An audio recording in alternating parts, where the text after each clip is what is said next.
म्हणून दिली, त्या जागेवर बांधकाम होऊन ते तिथे दवाखान्याचं सँक्शन झालं, तर हा सगळा बनावट त्या अधिकाऱ्यांनी जवळपास 27 वेळा महानगरपालिकेच्या आयुक्ताला 27 महिन्यात अनेकदा पाठपुरावा केला. अहमदाबादला कर्नल आहे ते अधिकारी, भागवत नावाचे अधिकारी आहेत ते, आणि त्यांच्या तक्रारी, आणि त्यांनी माझ्याकडे तक्रार दिली. त्यांनी एक ऑडिओ क्लिपिंगही पाठवली आहे की माझ्यावर कसा अन्याय होऊन झाला. मला वाटतं की जे सेनेतल्या एवढ्या मोठ्या अधिकाऱ्यावर महानगरपालिका अन्याय करत असेल, महानगरपालिकेच्या नगर रचना विभागाचा हा घोटाळा आहे आणि या सगळे कागदपत्र तुम्हाला देणार आहे मी. तर मेन असं आहे की या महानगरपालिकेच्या रचना विभागाने इतक्या त्रुटी करून ठेवल्या आहे. हा रेसिडेन्शियल प्लॉट होता, नजूलचा प्लॉट होता, त्या प्लॉटवर कमर्शियल दवाखान्याचं सँक्शन दिलं. ते देत असताना कुठल्याही नियमाचं पालन करण्यात आलं नाही. उलट महानगरपालिकेने लिगल ओपिनियन घेतले आपल्या लिगल सल्लागारांचे. ते लिगल सल्लागारांचे ओपिनियन याच्या विरोधात आलं, तरी सुद्धा सातत्यानं आयुक्तांनी याकडे दुर्लक्ष केलं 27 महिने आणि कुठलीही कारवाई केली नाही. ते कर्नल परेशान आहे. त्यांनी अनेक लोकांकडे धाव घेतली आणि त्यांना माहीत झालं की आता या प्रशासकाच्या विरोधात नागपुरात मोहीम सुरू झाली की यांनी कोणकोणते घोटाळे केले आहेत. त्यांनी माझ्याशी संपर्क केला. त्यांनी मला एक क्लिपिंग सुद्धा पाठवली आहे का रे, क्लिपिंग सुद्धा पाठवलेली आहे. नाहीतर कोणाला वाटेल की मी स्वतःहून याच्यात. त्यांनी त्यांच्या आवाजात तिथून, गुजरातला ते कर्नल आहेत, त्यांनी पाठवलं आहे की या महानगरपालिकेमध्ये अशा पद्धतीनं.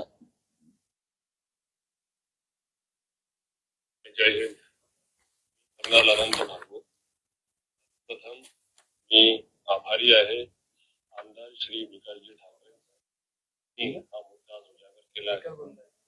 मी तुम्हा सर्वांना सविस्तर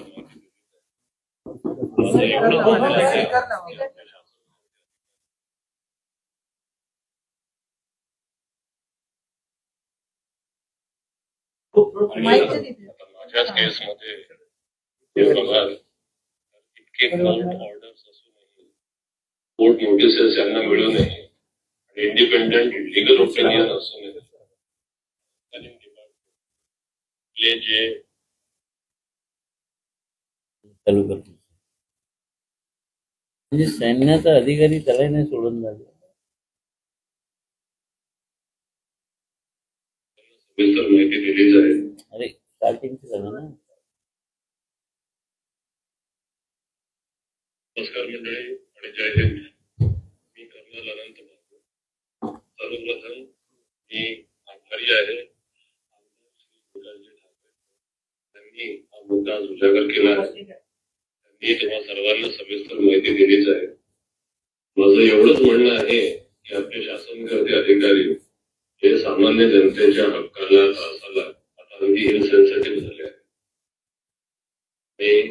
माझ्याच केसमध्ये तुम्ही बघाल इतके कोर्ट ऑर्डर्स असूनही, कोर्ट नोटिसेस यांना मिळू नये आणि इंडिपेंडेंट लिगल ओपिनियन असूनही आपत्कालीन डिपार्टमेंटने आपले जे घोटाळे आहेत निर्लज्जपणे जे आहे सुरूच ठेवले. त्याची जबाबदारी कोण घेणार?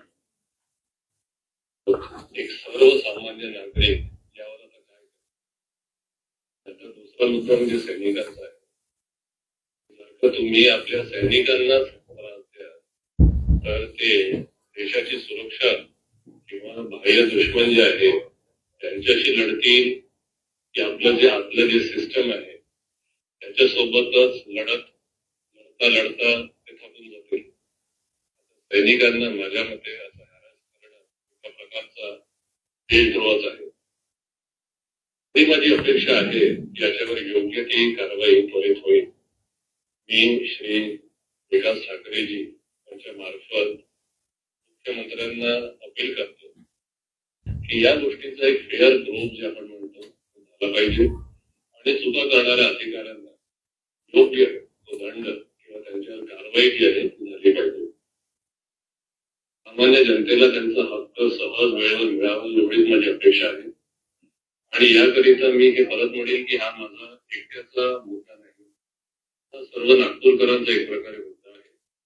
आणि याकरिता हे समोर ठेवण्याकरता, उजागर करण्याकरता मी परत एकदा आमदार श्री विकास ठाकरेजींचं मनपूर्वक जे आहे ते आभार मानतो. आणि जी आपली प्रेस फ्रॅटर्निटी आहे त्यांचाही आभार मानतो की याला समोर घेऊन जाते. जस्टिस अँड ट्रुथ शाल प्रिवेल, सत्यमेव जयते. जय हिंद. तर आपण पाहिलं असेल की एक कर्नल जो देशाच्या संरक्षणासाठी आहे आणि आपला नागपुरातला रहिवासी आहे, त्याची ही व्यथा आहे की जेव्हाही इथे आला तर तो पूर्ण काम या कामासाठी आपला घालवतो आणि त्याला न्याय मिळत नाही. याला प्रशासक जबाबदार नाही आहे का?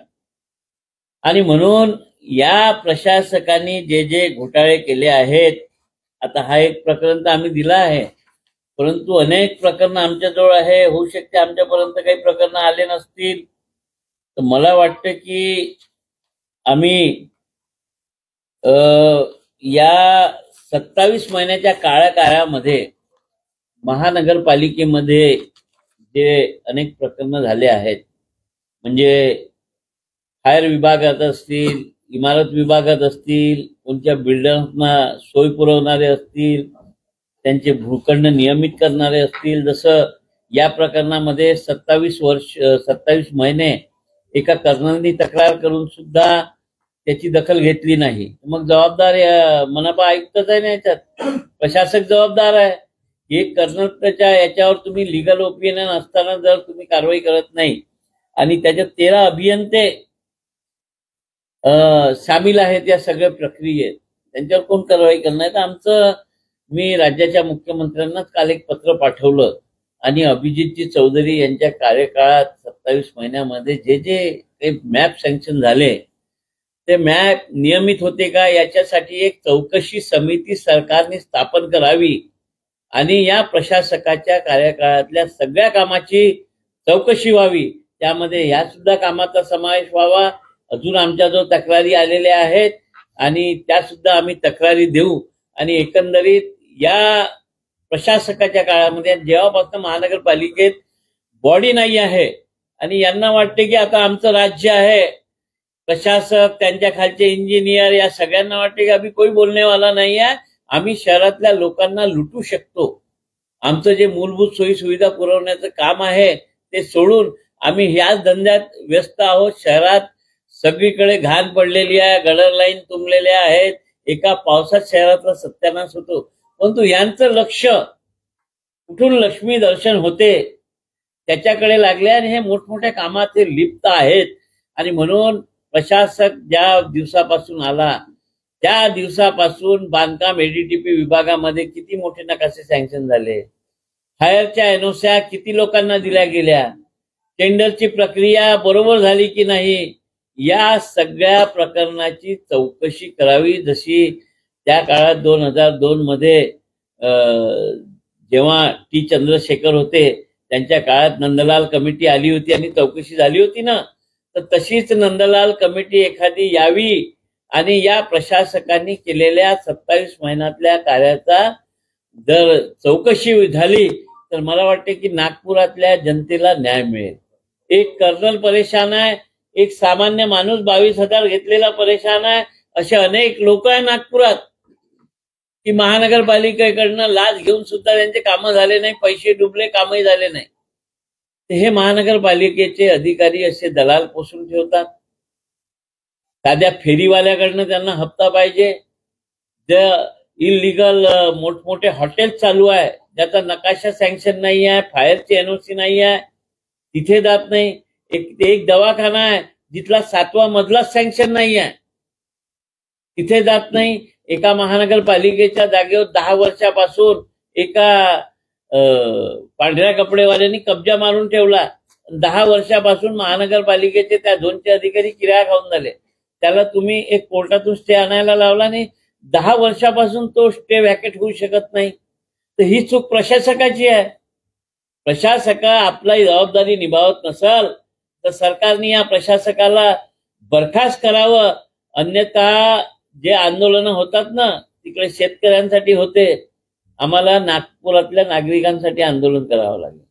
आपल्या नागपुरातल्या नागरिकांना ज्या मूलभूत सोयी सुविधा पुरवण्याच्या नावावर त्यांच्या खिशातले पैसे उकळण्याचं जे काम होते त्याच्या विरोधात आम्हाला इथे आंदोलन करावं लागेल आणि हे सरकारने आता तरी समजून घ्यावं, यासाठी हे पत्रकार परिषद. नंदलाल कमिटी उल्लेख केला, दिवाळी अधिवेशन येत्या दिवसात, त्या तुम्ही या विषयावर कमिटी बसावी अशी मागणी करणार का?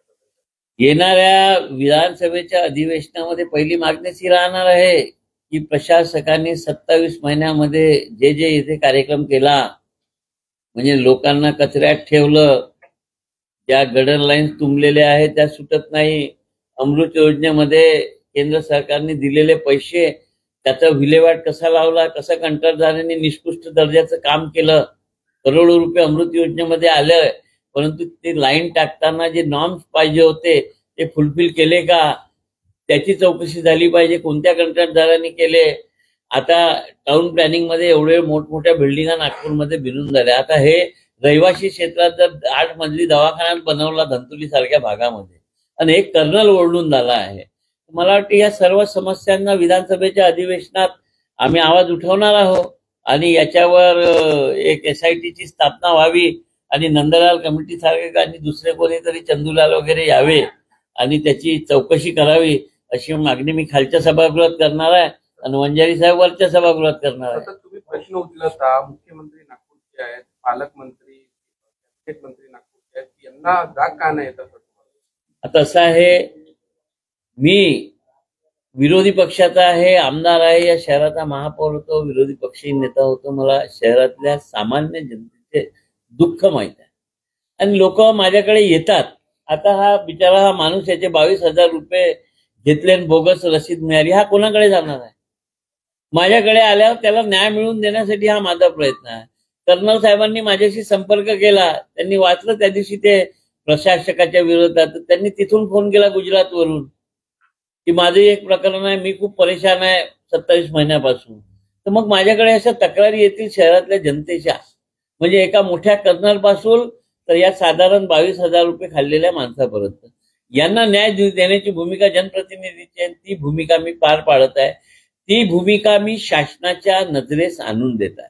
या पत्रकार परिषदेच्या माध्यमातून मी शासनाच्या निदर्शनास आणलो, मुख्यतः आमच्या पालकमंत्री साहेबांच्या, की त्यांची जबाबदारी आहे आणि त्यांनी यावर या प्रशासकाला काय जाब विचारावा हे पालकमंत्री साहेबांना सुद्धा विचारणार आहे मी.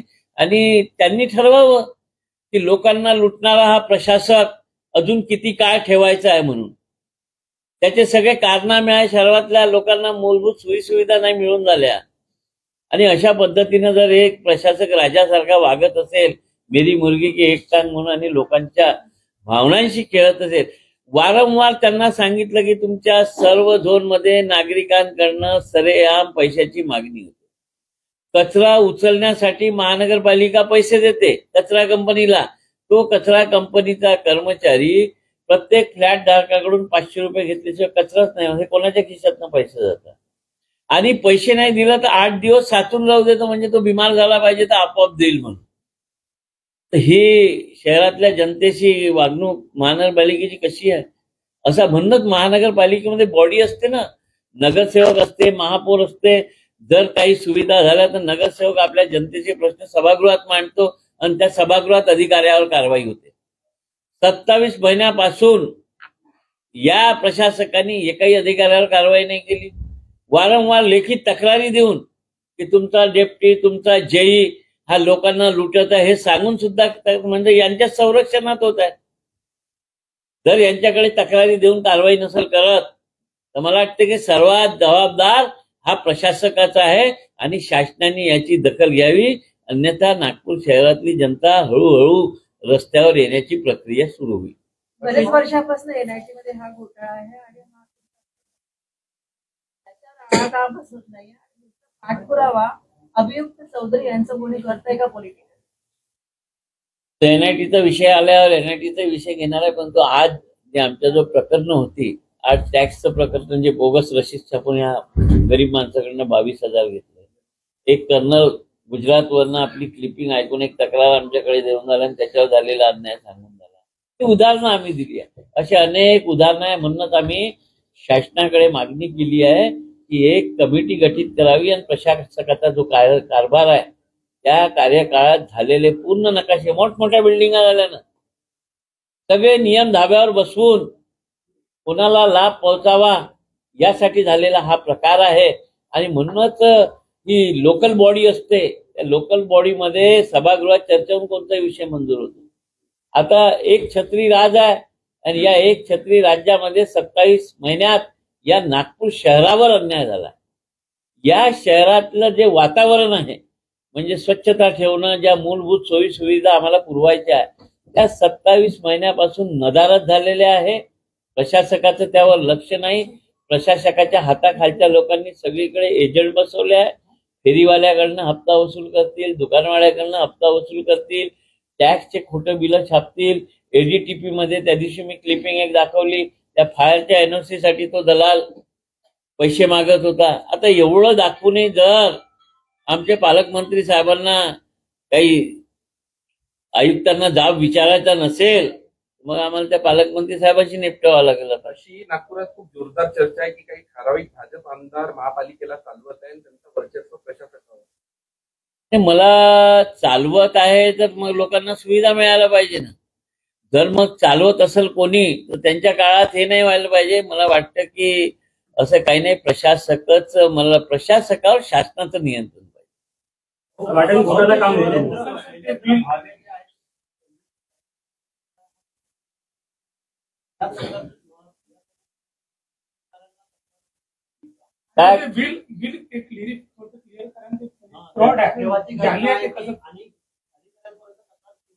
केव्हाची घटना आहे रे? केव्हा दिले बोले?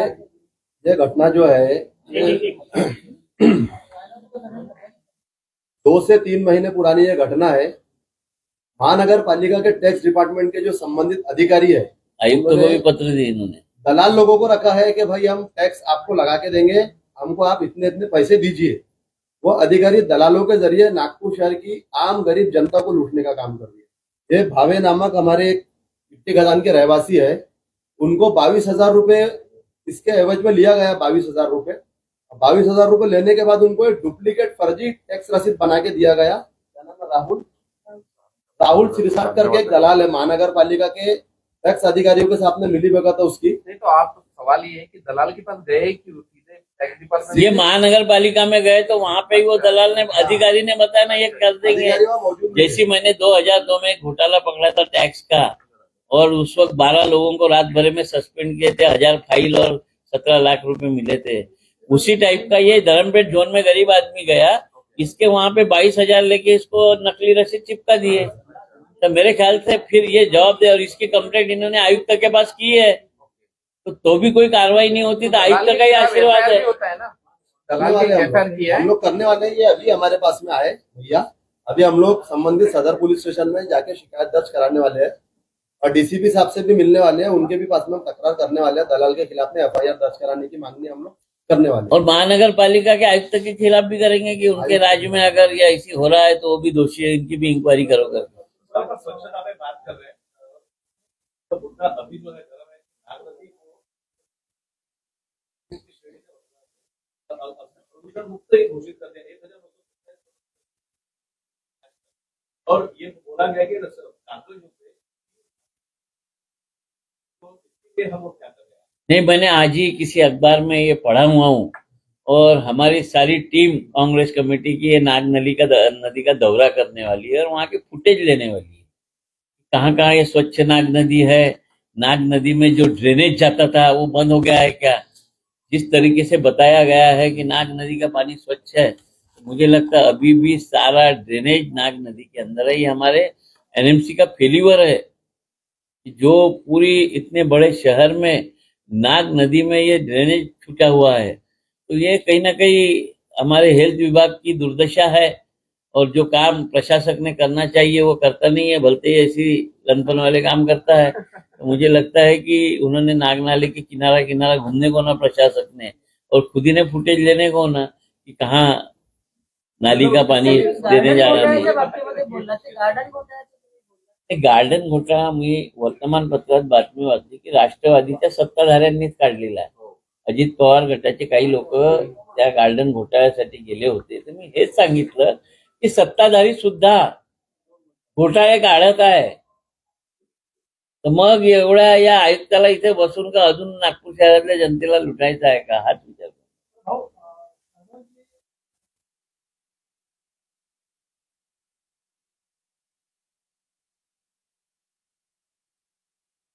हा,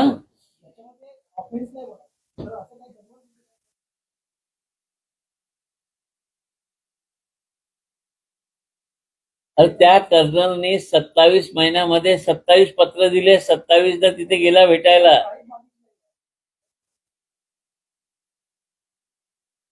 पैसे मागितल्याचं नाही. हे कसं आहे की यांचा प्लॉटच म्हणजे नियमबाह्य पद्धतीनं रेसिडेन्शियल प्लॉटवर कमर्शियल ऍक्टिव्हिटी दवाखाना उभारला गेला. त्याच्यामध्ये सगळे लिगल ओपिनियन, कोर्टाचे आदेश त्यांनी सांगितलं ना आपल्या याच्यामध्ये, ते ठुकरावून जे महानगरपालिकेच्या अधिकाऱ्यांनी केलेलं ते कृत्य आहे. त्यांनी पैसे मागितले हे नाही म्हटलं आहे. त्यांनी जे नियमात बसत नाही ते अनियमित काम केलं. तर ते अनियमित काम काही फुकट दान धर्माखातीर नसेल केलं, काहीतरी लक्ष्मी दर्शन झालं तेव्हाच केलं ना.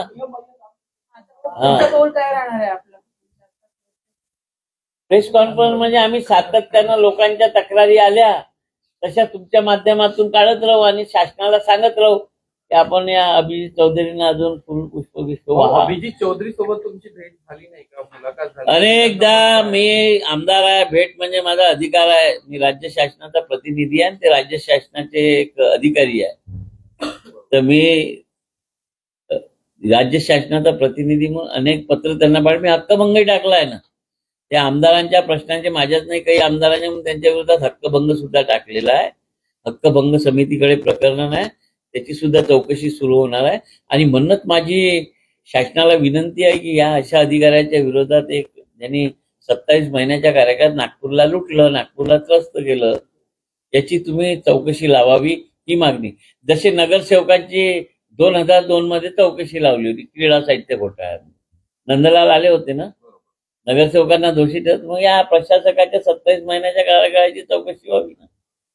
तेव्हा बिचारे आमचे सगळे रमेश सिंगारी बिंगारी सगळे गेले होते 2-2, 3 छोट्या छोट्या कारणांसाठी. हा, ते जनप्रतिनिधी होते, 100 लोक होते ना. त्यांना तुम्ही त्या जनप्रतिनिधींना चौकशी लावून नंदलाल तुम्ही कोर्टाचा रस्ता दाखवला होता.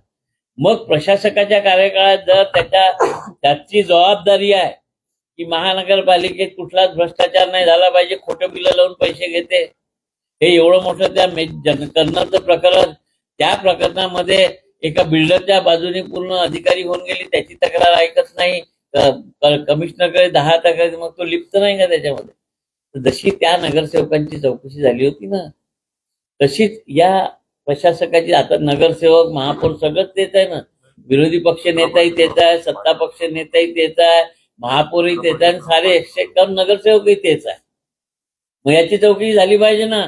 27 महिन्याच्या कार्यकाळात काय काय दिवे लावले, कुठे कुठे दोष आहे, नसल काही केलं तर क्लीन चिट मिळेल. जेव्हा चौकशी अधिकारी येईल तेव्हा असेच अनेक प्रकरणं देऊ ना आम्ही.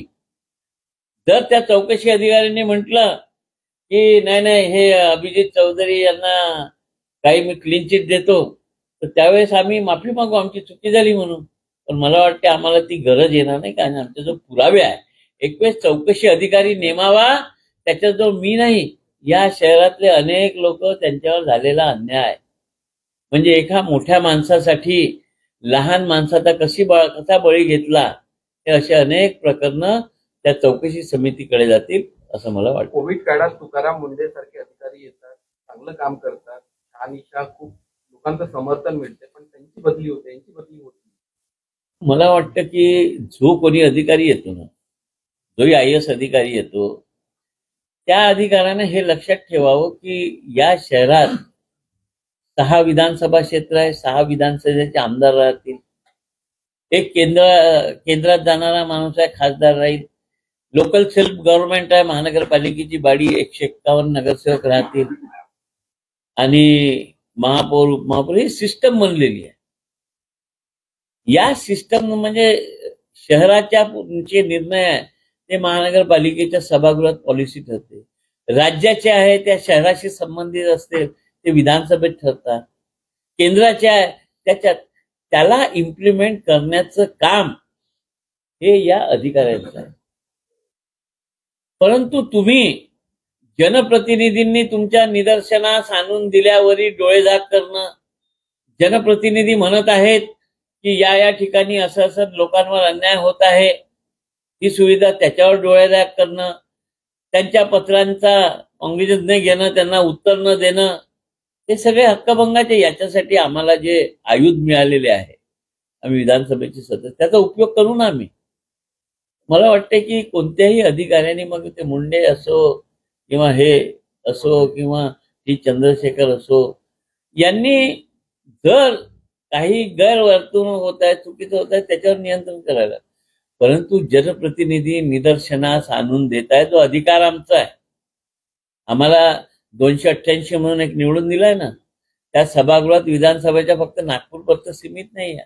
राज्याच्या कुठल्याही प्रश्नावर आम्ही कुठलीही पॉलिसी बनवत असताना आपलं मत त्याच्यावर आम्ही सांगू शकतो.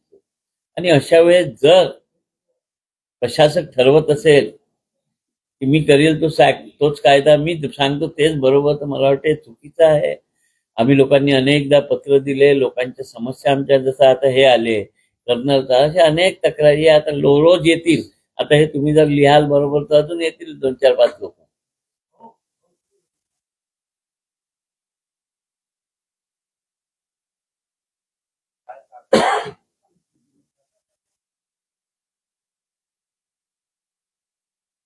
मला वाटते की असं काही लिहून थोडी ना देते का हा तुझ्यावर माझा आशीर्वाद आहे, तू बरोबर कर म्हणून. असं का बोर्ड लावते त्याच्या पाठीच्या मागे माझा आशीर्वाद आहे? कसं आहे की या प्रशासकाला आता आम्ही शासनाच्या निदर्शनास आणून आणलं ना, शासनाने याच्यावर कारवाई करावी हीच मागणी आहे आमची. पालकमंत्र्यांची जबाबदारी आहे, पालकमंत्र्यांनी याच्यावर कारवाई करावी. माझा एक प्रश्न आहे, मध्ये टेंडर होत आहेत आणि भ्रष्टाचार आहे का, त्याचे काम व्यवस्थित म्हणजे अनेक कामं आहे जो ठेकेदारनं इंजिन मिळून कागदावरच काम राहते, कामच होत नाही. याचीच तर चौकशी करा म्हणून आलो मी.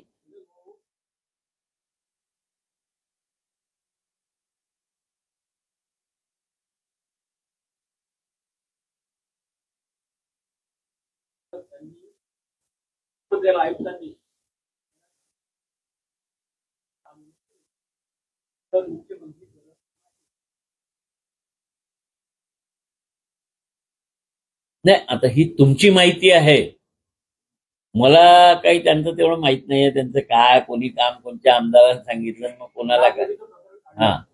परंतु मला माझा मतदारसंघाने, मी नागपूर शहरात लोकसभा निवडल्या, सगळ्याच मतदारसंघातले प्रॉब्लेम्स माझ्या जो कार्यकर्ते घेऊन येतात, त्यांच्या भागातले त्यांच्यावर झालेला अन्याय घेऊन येतात, त्या संबंधात आम्ही पत्र देतो. मला वाटतं की प्रशासकांनी याच्यावर काहीतरी करायला पाहिजे.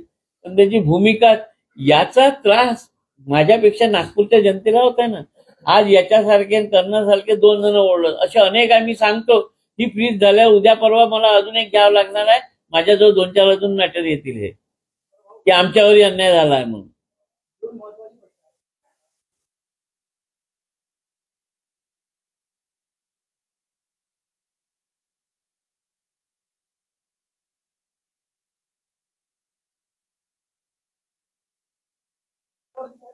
तर माझी आजची प्रेस कॉन्फरन्स या प्रशासकाच्या नागपूर शहरातल्या जनतेवर होणाऱ्या अन्यायाच्या विरोधात आहे. तो विषय आहे, तर मी पक्षाशी बोलीन आणि त्याचं सांगेल तुम्हाला काय आहे.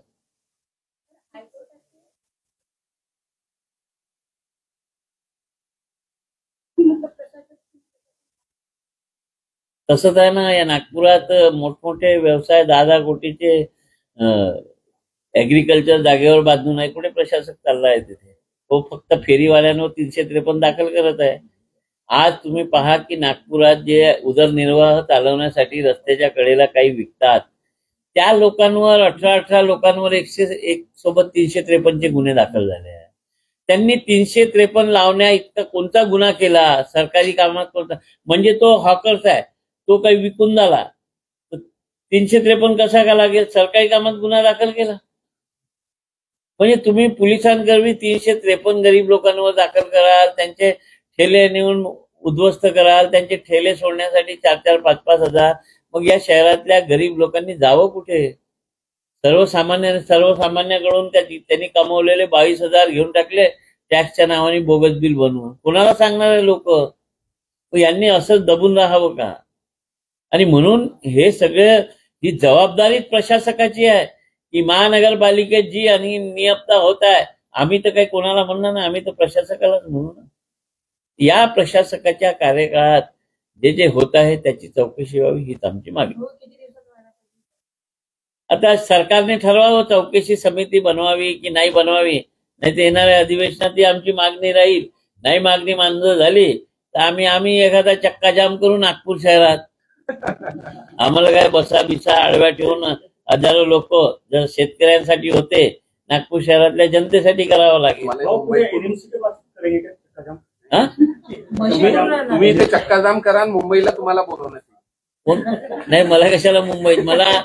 मला नागपुरातल्या जनतेत नागपूरच्या 6 विधानसभामध्ये शेतकरी नाहीये. आता ज्या शहरातल्या लोकांना मूलभूत सोयी सुविधा पुरवण्याचं काम महानगरपालिकेचं आहे, ज्या लोकांकडनं लुटल्या जाते, जर गरीब माणसाकडनं 22,000 कमवायला किती वेळ लागेल? त्याचे बोगस रशीद लावून तुम्ही 22,000 घेऊन घेता. हे काय? हे एकच प्रकार, असे अनेक प्रकार नाही. मी महापौर असताना त्या काळात काढले होते, त्याच्यानंतर 20 वर्षाचा वेळ झाला. ही आदतच झाली आहे यांना. याच्यावर नियंत्रण आयुक्ताचं पाहिजे, ते नियंत्रण कुठलंच नाही आणि सरकारने त्याला जाब विचारला पाहिजे. एवढीच माझी मागणी आहे. चला, जय हिंद, जय भारत. हो, एक बाईट. इकडे कसं लोक fight होऊ राहिले? Shortcut bite. बापरे, हे करते ते.